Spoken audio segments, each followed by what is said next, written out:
तरीही रामा अशक्य आहे समुद्र बनतो. श्री गुरुदेव दत्त. हो असा सांगायचा म्हणजे सद्गुरूने आपल्याला सांगितलं आहे की देव कोणाचंही उष्ण ठेवत नाही. काही तुम्ही जरी सेवा केली, थोडंसं काही जरी केलं तरी देव त्याच्या तिप्पट करून तुम्हाला देतो. त्याचा अनुभव गेल्या काही महिन्यात भरपूर वेळा सद्गुरूने दिला. सद्गुरूने कृपा केली. तर 3 महिने मी माझी इंटर्नशिप करायला मुंबईत राहत होतो बाबांबरोबर. आणि त्या 3 महिन्यात श्रावण महिना याच्यामध्ये आला होता. तर मी आईबाबांना विचारलं की मला श्रावण सोमवाराचं व्रत करायची खूप इच्छा आहे. तर मला असं कळलं की ते व्रत एकदा घेतलं की ते आयुष्यभर करायला लागतं. आणि परत मनात शंका अशी होती की आपल्याला हे जमेल का परत सारखं आयुष्यभर करायला. एकदा करू आपण, आता वेळ आहे, आपण पुढे झाल्यावर.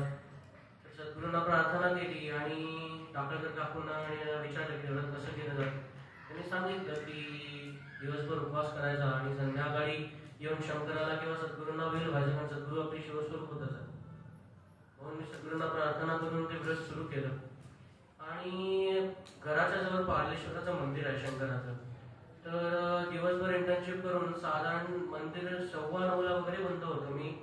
मी बरोबर 9:05 मंदिराशी पोहोचायचो. धावत पळत स्टेशनपासून पोहोचायचो.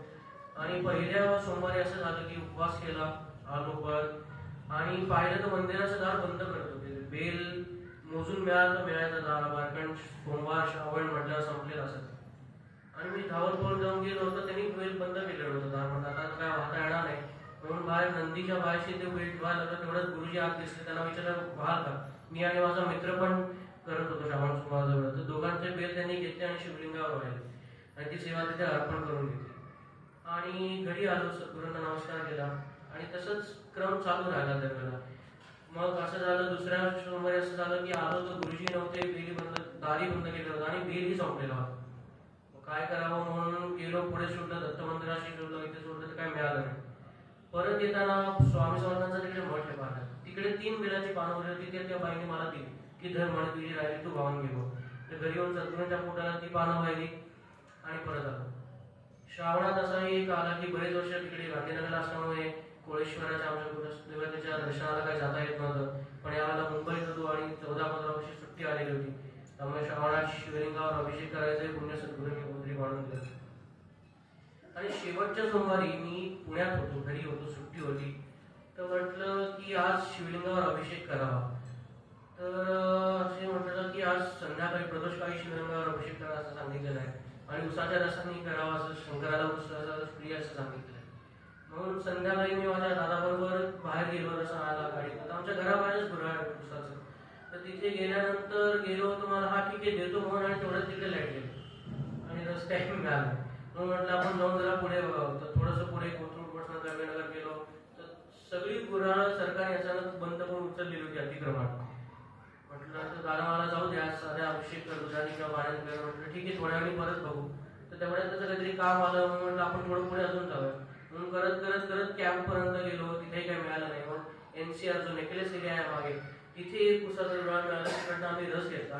तो रस मिळाला, घरी आणून ठेवला. मग लक्षात आलं की बेलच नाही काढल्या आणि संध्याकाळ झाली तेव्हा घरातही काही काढता येणार नाही. म्हटलं झाडाजवळ जायचं नाही. मग बाहेर फुलवाल्यांकडे गेलो. तो म्हणाले तुम्ही आता कसे काय मागता, म्हणजे सोमवारी आणि बेल कुठनं मिळणार तुम्हाला. 4-5 फुलांची म्हटलं मला जराच निराशा आली की म्हटलं जाऊ द्या बेल मिळणार नाही, आपण पाठवलं बोलवावं शंकराला. एक फुलवाला आहे त्याच्याकडे गेलो, तो ओळखीचा आहे. त्याला म्हटलं बेल आहे का रे.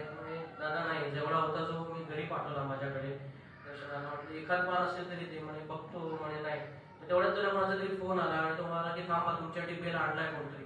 तर त्यांनी 108 बेलाच्या पानाची पिशवी माझ्या हातात दिली. एवढे जरा ही वाह. त्या दिवशी सद्गुरुकृपेने ती बेलाची पानं वाहिली. आणि याचं कारण असं होतं की एक श्रावण महिना सुरू व्हायच्या 10 दिवस आधी मला स्वप्नदर्शन असं झालं होतं की कोळथरचं जे शिवलिंग आहे तिकडे आम्ही गेलेलो आहे. मी आणि त्या देवळात सोमन ती पुजारी तिकडे आम्ही गेलोय आणि बघतोय तो मंदिराच्या आधी मोठा तलाव आहे.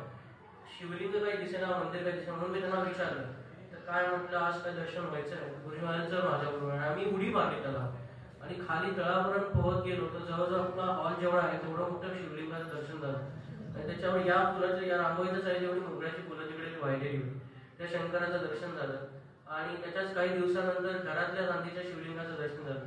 गुरुजी आणि शंकरांनी सांगितलं की सेवा करायची गरज आहे, ती झालेली नाही, ती करून घेतली सद्गुरुकृपेने. आणि असं असं म्हणजे कधी कधी मला असं होतं की खूप बेचैनी होते किंवा कामात त्रास आला काय आला तर मी जाऊन शांत मंदिराचं जे ठिकाण आहे कॉलेजजवळ एक शंकराचं मंदिर आश्रम आहे तिकडे जाऊन बसतो आणि काहीतरी निरसन होतं शंकेचं. तर जेव्हा मी मुंबईत होतो तेव्हा त्या चर्चगेट बलाटपेर एरियात एकही मंदिर काय मला दिसलं नव्हतं. मी जेवण झालं रोज चालायला जायचो तरी काही दिसलं नाही. म्हटलं बरेच वेळा आणि कधी कधी काम खूप असायचं, लोणी असायचा, त्रास व्हायचा, मग काय करायचं. तर एकदा असंच जेवण करून बाहेर चक्कर मारायला बाहेर गेलेलो. एका झाडाखाली केळीवाला दिसला आणि त्याच्या झाडावर त्याच्या मागे जवळजवळ मोठा एवढा शेंड्या एवढा घेऊन स्वामीचा फोटो दिसला. ते बघून मला बरं वाटलं आणि मी नमस्कार केला आणि त्याला विचारलं. तर म्हणे हा कधीपासून हा फोटो माझ्याकडे, मी इथे रोजच असतो म्हणे, इथे जर तुला वाटलं काय तर. म्हणून मी काही दिवसांनी परत तिकडे आलो तर तो केळीवाला नव्हता पण फोटो होता. मी आजूबाजूला चौकशी केली तर म्हणे काय नाही म्हणा कोण केळीवाला इकडे कोणीच बसत नाही म्हणे. तो फोटोचं दर्शन सद्गुरूंनी तिकडे माझं सोय केली दर्शनाची. आणि एक अनुभव असा म्हणजे की कुठलीही उपासना आपण आता घोडकष्ट धर्मस्तोत्र जे म्हणतो ते गेले 1.5 वर्ष मी रोज म्हणतोय सद्गुरुकृपेने. आणि सद्गुरूंना हेच मागणं असतं की कष्ट करण्याची ताकद मला द्या, बाकी इतकं काय सगळं परमेश्वराच्या जातात ते काय फळ द्यायचं नाही द्यायचं. तर ही जी मुंबई इंटर्नशिप मला मिळाली होती, मोठी ॲडव्हर्टायझिंग एजन्सी ती होती आणि ती मला पहिल्या ठिकाणी जी मी अप्लाय केलं तिथेच मिळाली, तिथं डायरेक्ट मला. दुसऱ्या वेळा असं झालं की आता काही दिवसांपूर्वी माझी ज्युरी होती, फायनल एक्झाम होती. तर त्याच्यासाठी आम्हाला एक्सटर्नल कडनं काही टीचर्स येतात जे एक्झामिन करतात. आणि माझी ज्युरी चालताना तो माणूस म्हणाला की म्हणे तुला इंटर्नशिप मी पुण्यात देतो म्हणे, तू ये. आणि सद्गुरूंची एवढी कृपा आहे की घरी वर्क फ्रॉम होम मला इंटर्नशिप मिळालेली आहे पुण्यात 6 महिन्याची. आणि देव कसलंच उचलून ठेवून घेत नाही. खरं आहे सद्गुरूंसाठी मी अर्पण करतो ते भाव की पांडुरंगाची अशी प्रचिती घेतात. तरी मी जसं सांगितलं की देव भक्ताचा अभिमान घेतो की माऊली त्याला का म्हणतात की तो भक्तांची चरण धूळ जी आहे ती कपाळाला त्याला टिळा म्हणून दुसऱ्या दिवशी लावली जाते. तर काही दिवस मी श्रावणात चातुर्मासात मी पांडुरंगाष्टक स्तोत्राचं रोज पठण करत होतो. मला मनापासून तो देव चरणी त्याचा भाव वाहिलेला आहे. तो विष्णू माझा आवडता आहे, थोडं पक्षपात नाही करत पण विष्णू माझा आवडता आहे. तर तशी एक प्रचिती अशी की आणि सद्गुरुकृपेने वेदाभ्यासात सद्गुरूंनी माझ्याकडे जेवढा करून घेतला आहे त्याच्यात पुरुषसूक्त हे सर्वात श्रेष्ठ सांगितलेलं आहे. आपल्या धर्मात आपल्या कार्यात कुठली सुरुवात होते ती पुरुषसूक्ताच्या मंत्राने. तर जेवढी वर्ष मी शिकतोय आणि नगरला जातोय तर आतल्या मंदिरात आपल्या विष्णूच्या मूर्तीसमोर मी त्याचं आवर्तन करतो आणि नेहमी इच्छा असते की त्याचं दर्शन मिळावं, त्याच्यासमोर विष्णूसमोर एकदा ते अर्पण करावं. तर आता काही दिवसांपूर्वी आम्ही मित्र सगळे दीवला फिरायला गेलो आणि बसमध्ये मी झोपलो होतो आणि अलार्म बिलार्म काय लावला नव्हता, फिरायला गेलो. जस्ट माझा डोळा उघडला आणि माझ्या पूर्ण एक साईडने बसच्या पाठी गेली, गुप्त प्रयाग अशी गेलेली. मी 2 मिनिटं उठलो आणि बघितलं, म्हटलं इथे काय. म्हणून मी जरा इंटरनेटवर सर्च केलं तर असं कळलं की गुप्त प्रयाग नावाची तिकडे दीवजवळ एक जागा आहे, तिकडे भगवान विष्णूंनी वास्तव्य केलेलं आहे आणि तिकडे गंगा यमुना सरस्वतीचा संगम आहे. आणि तिथली गोष्ट कथा अशी आहे की वल्लभाचार्य जे होते विष्णुबंधाचे संत ते तिकडे आलेले फिरत फिरत. तेव्हा एक विप्र तिकडे त्यांच्या दर्शनाला आला की आज माझं भाग्य ओढलं, तुमचं दर्शन झालं म्हणून. तर त्यांनी विचारलं की तू कोण आहेस बाबा. तर तो म्हणाला की मी पंढरपूरचा रहिवासी आणि मी पंढरपुरात भागवत सप्ताह करतो बरीच वर्ष आले आणि मला पांडुरंगाने दर्शन दिलं सदैवरूपात आणि सांगितलं की तुला काय हवं ते विचार.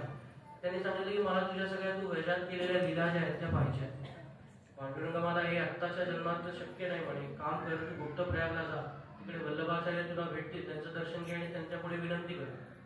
म्हणजे काल परत पांडुरंगाने मला स्वप्नात दर्शन दिलं आणि सांगितलं की तुझा माणूस आलाय, त्याला जाऊन भेट.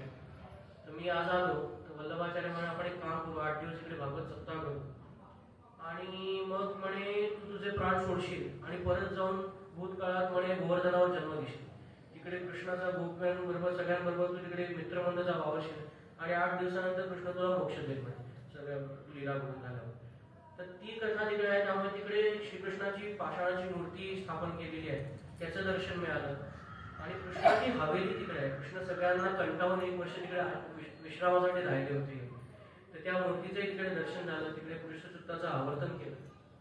आणि तिकडे सद्गुरूंनी सांगितलेलं आपल्याला की शिवाचं स्वरूप पांढऱ्या कबुतरांचं मानलं जातं. तिकडे पांढऱ्या कबुतरांचं तेही दर्शन झालं.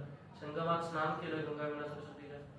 आणि समुद्र किनारा असल्यामुळे माझी एक अशी कल्पना होती की म्हटलं सगळा सागर एकच आहे, त्यामुळे समुद्राशी पुरुषसूक्ताचे काही आवर्तन करून श्रीकृष्ण अर्पणमस्तु पण जसं म्हणून तसं क्षीरसागरात विष्णूपर्यंत पोहोचत अशी प्रार्थना केली आणि परत आलो. काही दिवसांनी दत्त जयंतीच्या एक 15 दिवस आधी मला स्वप्नदर्शन असं झालं की सगळे भक्त आपण दत्त जयंतीसाठी देवस्थानात गेलेलो आहे आणि मुंबईच्या लोकलमध्ये गर्दी असते तेवढी देवस्थानात गर्दी आहे आणि पायऱ्या चढून जायला पण लोक भांडतात की कोण दर्शन पहिले घेणार, एवढी गर्दी होती. आणि मी चढत चढत वर गेलो पटपट पळत आणि दत्तात्रेयांच्या मूर्तीच्या इथे जाणार मला काहीतरी वेगळं दिसलं. मला वाटलं काहीतरी आहे म्हणून मी गाभाऱ्यापर्यंत आतमध्ये गेलो आणि बघितलं तर जवळजवळ 12-13 फुटाचा पांडुरंगाचा चेहरा होता तिकडे. त्याला नमस्कार केला आणि बघितल्यावर कळलं की म्हटलं मला आधी वाटलं फुलांची सजावट वगैरे की काय, पण पुढे गेलो अजून तर कळलं की नाही पाषाणाची मूर्ती आहे. त्याला नमस्कार केला आणि माघारी आलो. तर त्या दिवशी श्रीमान भारती तीर्थ स्वामी आपल्या देवस्थानात आलेले होते दर्शन द्यायला आणि मी म्हटलं सद्गुरूंनी सांगितलं की संध्याकाळला साष्टांग नमस्कार करायचा. त्याप्रमाणे मी नमस्कार करायला गेलो पण नमस्कार करायची जागा नव्हती, एवढी गर्दी होती. एका कोपऱ्यात गर्दी दिसली पण श्रीगुरूंचा फोटो मागे होता त्यामुळे कोणी मला घालू दिला नाही, इथे घालू नको. म्हणून मी शंकराचार्यांकडे गेलो, त्यांच्या जवळ गेलो आणि त्यांना म्हटलं की स्वामी आपण नमस्कार करणार, तुम्हाला नमस्कार करायचा पण म्हटलं इथे जागा नाही आणि मागे श्रीगुरूंचा फोटो आहे, तिकडे पाय झाले छान नाही. तर माझे तिथे स्वामी हसले आणि माझे काय हरकत नाही बस इकडे आणि माझ्या डोक्यावर हात ठेवला आणि विचारलं कुठनं आलास काय. मी सगळं सांगितलं आणि म्हणे काय असं अर्पण करणार आहेस. तर मी म्हटलं मला पुरुषसूक्त तुमच्याकडे अर्पण करायचं आहे. तर हसले. तेवढ्यात मागे आई त्या सगळ्या बसलेल्या होत्या, त्या मला की अरे शंकराचार्य शंकराचं काहीतरी अर्पण कर म्हणे, तर शंकराचार्यांचं स्तोत्र अर्पण कर. तर भारती तिथं स्वामी बोलले आणि मला काय सगळे वेगळे आहेत का म्हणे, सगळे एकच आहेत म्हणे, तुला हवं ते अर्पण कर म्हणे, म्हणू देत ना. आणि मी पुरुषसूक्ताचं आवर्तन केलं. आवर्तन झाल्यावर भारती तिथे स्वामीने मला हसले आणि मला की 2दा स्वर चुकला पण काय हरकत नाही म्हणे, कुकळीसारखा आवाज लागलाय, तुझ्या मागे आशीर्वाद आहे. त्यामुळे तिने आशीर्वाद दिले आणि ती पुरुषसूक्ताची सेवा तिकडे अर्पण झाली माझी. एक दिवसापासून इच्छा होती. श्रावण महिन्याचा फोन म्हणून शंकराचार्यांनी दर्शन दिलं आणि त्याच्या काही दिवसातच असं झालं की कॅम्पस प्लेसमेंट सुरू झाल्या आणि मी तर काय कशाचे फॉर्म भरले नव्हते. मला कारण थोडं UX UI डिझाईन थोडा सिस्टमॅटिक भाग असल्यामुळे मला त्याच्यात काही एवढा इंटरेस्ट नव्हता. त्यामुळे माझ्या सरांनी आणि मित्रांनी सांगितलं भरून तर ठेव म्हणून मी भरला आणि गेलो इंटरव्ह्यू द्यायला. तर पहिल्या राऊंडमध्ये मला जॉब ऑफर आलेली आहे. सद्गुरू कृपेने कॅम्पस प्लेसमेंट पुण्यात जॉब मिळालेला आहे. ती सद्गुरू कृपा आहे, भरपूर त्यांनी दिलेलं काही तर पांडुरंगाचे आभार मानतो. एक छोटंसं पद पांडुरंगाच्या चरणी अर्पण केलेलं आहे. कैवल्य लेण्याचं पदाचं नाव आहे श्री गुरुदेव दत्त. कैवल्याचा तो कारभारी उभा ठाके भागीतिरी, साही वेदचारी ऋणी बांधी आले. देखता भार लावण्याचा पांगला अलंकार मदनाचा, दासा कारणे तापकलीचा युगे 28 भोगी येणार. सोवळा तो ज्ञानाचा सावळा तो तुकयाचा, ठाई ठाई चराचराच्या तो आत्माराम प्रकट झाला.